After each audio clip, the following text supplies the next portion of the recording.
All right. Hey guys, what's up? It's the week two predictions. So hoping to do a little bit better this week coming off a 1-3 opening week. My defense, I mean, everything's a little weird week one. I think I mentioned that.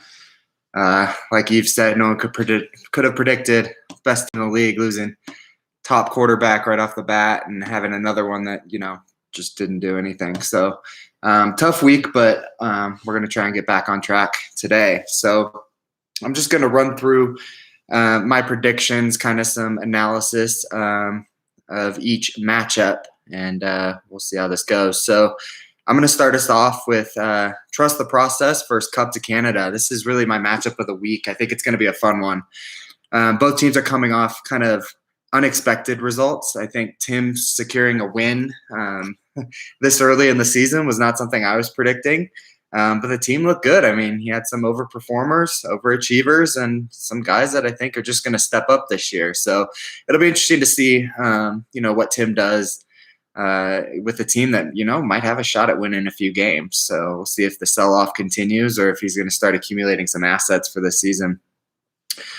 This is really a star-studded matchup at quarterback. I think both of these teams, especially after week one with the results that we had, they look like they probably have the best two quarterback rooms in the league. Tim's looks like he has the advantage this week, in my opinion. Kyler had a good week. I think that offense is stacked. As many shares as you can buy in that offense, I think you're going to be satisfied with that. And then we've got the Lamar Mahomes matchup this week, which is going to be fun in prime time. Both of those guys really like to show out under the lights, so we'll get to that in a little bit. But it really looks like Eve's depth should be the main advantage this week. If Tim has one glaring hole on his team, it's his overall depth, just with the way he kind of gutted that squad. Some guys like a Darren Waller though can really rescue your week, as we saw with 19 targets and 10 catches. That's pretty unprecedented, but it looks like the Raiders are going to have to feed him. So, I think there's a chance there to kind of offset that Kelsey factor, if that's possible. Keys to the week for me is really the Najee versus Myles Gaskin matchup between these two squads. Najee had good usage last week. Seems like they want to give him the ball. He just really got bottled up by that Bills defense. With Gaskin playing the Bills this week, it's going to be interesting. Another guy that, gets good usage, gets the ball a lot, can be a 3-down back. Is he going to have any better luck against that Bills front seven this week with his heavy workload? And then, like I said before, we've got some fun head-to-heads this week with Mahomes going up against Lamar, Aaron Jones and DeAndre Swift, two guys kind of on opposite ends as far as last week's production. Obviously, I think Aaron Jones at this point in his career is a better player. We'll just have to see with that situation in Green Bay what it's going to look like this week. Hopefully we get some clarity on, what's going to happen in Green Bay. As far as my pick for this week, I think Eves is going to right the ship. I think it will be closer, but I just don't see a path where Mahomes and Kelsey don't win this matchup for Eves in prime time. Mahomes always steps up against the Ravens. Although I do think Lamar is going to have a good game, I just don't think it's going to be enough. And that depth from Eves and that bench, I think, is going to take him over the top. So Eves will be my pick. Our second matchup is Team Ryan. Got to come up with a name versus the Washington Fantasy Football Team. I think the biggest takeaway from week one is, can Ryan back up his strong start? That week one showing was very impressive, top to bottom. Your team showed out. It'll be interesting to see if that was a one-off or if this is something that's going to keep going, and you're going to be in the driver's seat for the league. I think something I'm looking at for this matchup is, are the studs going to stand up? Are Rodgers, are Derrick Henry, are they going to step up for this team? Adam's team is very much a built to win right now team, at least how I'm looking at it on paper. He's got some of these older guys, older studs. You got a lot of first-round picks in a non-dynasty league. This would be, a stacked team. And I think it's just really unfortunate, I think, last week that they all just kind of had a poor week at the same time. I think, we're going to see some step up here in week 2, hopefully, for your team. I think key to this week is really just how much is Tyreek going to blow up on prime time. He's one of those players that it's not if, it's when. It's not, is he going to do it? It's how many points is he going to score? It'll be interesting to see. Like I kind of alluded to earlier for my pick this week, I see some big performances coming for Adam's team. I really think it's Scary Terry time. I think he's going to have a big game tonight with Heineke at quarterback. I think Heineke is going to perform better than a lot of people expect. I don't think he's a terrible quarterback. I think he can come in and carry the load. And I think in order to do that, McLaurin's going to have week in and week out big weeks. And I think he can do it. So I think Adam's going to get the win this week in a slight upset. All right, our third matchup, which I'm labeling the phallic matchup, we've got Full Chubb versus Team Chota. I like that we figured out what David's team name was all about. That makes it more fun. So, yeah, I'm calling it the phallic matchup. And, I mean, it's two teams coming off tough matchups. John easily could have gotten the win last week. Like Tim mentioned in his video, one drive away from taking that W, but a really good showing top to bottom. And then David, I mean, it seems a little like maybe an outperformance of what we kind of predicted or what we expected. But, looking at this team, it looks good. It looks week in and week out like it could take some wins.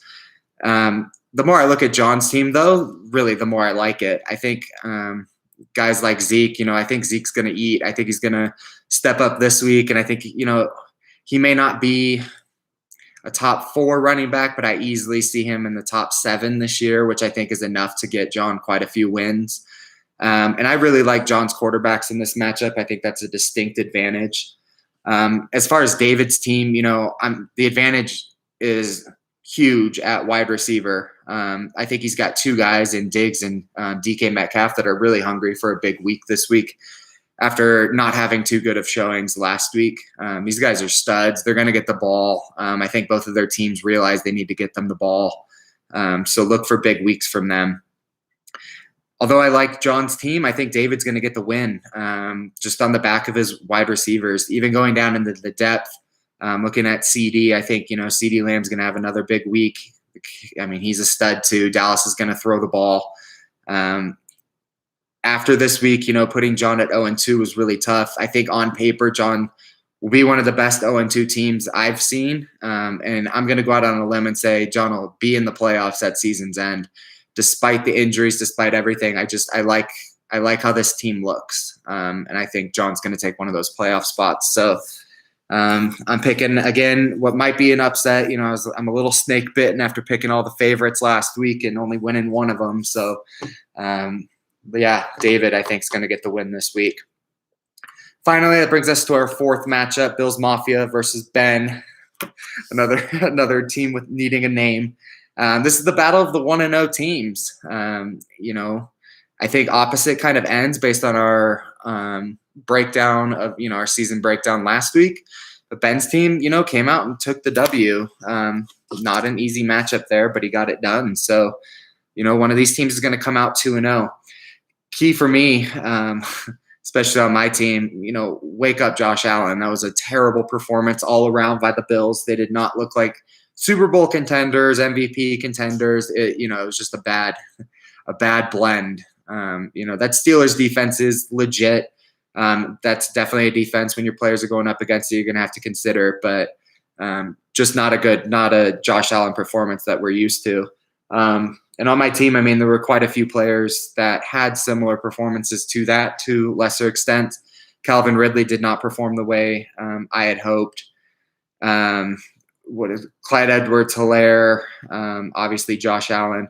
All these players, I think, have better performances ahead, and hopefully we'll see some of those this week. Just a note, Josh Allen historically feasts against the Dolphins, so I'm putting all my chips into that this week. I think he's 5-0. He's average. It's ridiculous. If you look at his stats, I think the average is pushing 30 fantasy points a week when he plays the Dolphins. So hopefully we'll see one of those outings. And right the ship there. As far as Ben's team, I mean, Tim mentioned he's not going to mention him every week, but as far as my predictions, Christian McCaffrey is always the key for this team. If he carries the team, if he has a week where he's able to offset the scoring of both of the opposing teams' running backs like he easily could do this week against me, Ben's always going to have a shot. It's hard to game plan or match up with that. So if McCaffrey's average, and for average for McCaffrey is a whole different ballgame, but if he doesn't exceed those projected points by quite a bit, I think Ben's going to struggle and likely lose matchups.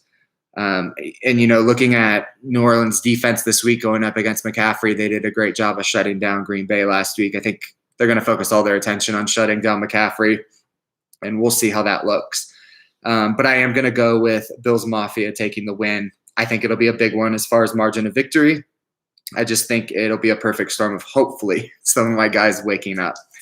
So those are my predictions. Just to recap, I've got Eves, I've got Adam, David, and then myself for my winners this week. Hopefully I'm looking at a better record than 1-3 this week. Just another little touch I wanted to do, something I might sprinkle into some of these videos. I'm going to call it Future Watch. I figured, just giving us a nice little glimpse. Maybe this is mostly just for Tim, I guess, at this point with all his draft picks. But I wanted to give us, a little rundown, a little breakdown of some of the guys in the pipeline coming from college for our rookie draft next year. So first one I wanted to start out with was Breece Hall from Iowa State. Last year as running back, last year he led the nation in rushing yards, and he also had 20 touchdowns. I think, pretty consensus prior to the season starting as a guy that, would be looked at as a first overall pick for fantasy purposes.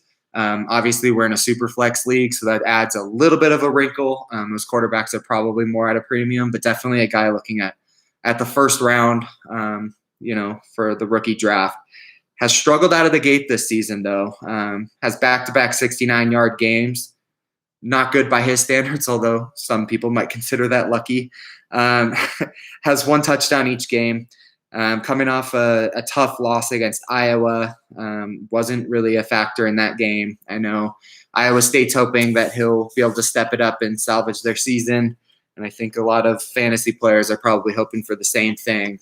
Because in the right scenario, he's a well-rounded back. He has good athleticism, good burst speed, good vision. Last year, truly looked like a stud future running back. So we'll keep an eye on him and just see, any progress that's made. I'll mention that in coming videos, and then we'll see how he's looking at the end of the year when we start to talk about our draft. So just a little breakdown of some future guys, some future talent coming into the league. All right, I hope everyone has a good end of their week and have a nice weekend. Good luck to everyone.